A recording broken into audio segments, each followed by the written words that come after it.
সময়কে যদি আপনি মূল্য না দেন তাহলে আপনি জীবনে কিছু করতে পারবেন না।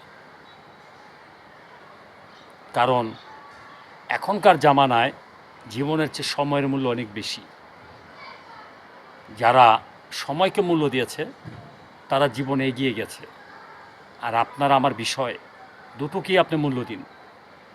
জীবনকে যেমন মায়া করবেন, সময়কে তেমনি মূল্য দিবেন। তাহলে আপনি কোথাও ঠেকবেন না, আপনি আস্তে আস্তে উপরে উঠবেন, কেউ আপনাকে ঠেকাতে পারবে না।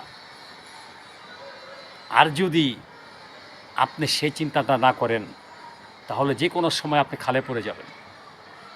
একটা কথা সবসময় চিন্তা করবেন, অন্যের জন্য কুয়া খুঁদলে সে কুয়ায় নিজেকে পড়তে হয়। যেমন সাপোর্ট একটা কথা বুঝুন, উপর থেকে টুপুর করলে যদি থুতু আপনার গায়ে আসে তাহলে আপনি কিসের বোকা না? আপনার বোকানোতে কি? আপনি বোকা, কারণ আপনি থুতু ফেলছেন উপরে, তা নিজের গায়ে তো লাগবে।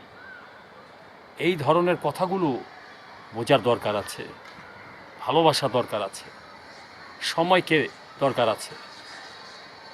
আমি অনেক আগে বলেছিলাম সময় আর অসময়ের এক সময় যুদ্ধ হয়েছিল, শেষ পর্যন্ত দুজনে পরাজয় মেনে নিয়ে চিরতরে বিদায় নিল।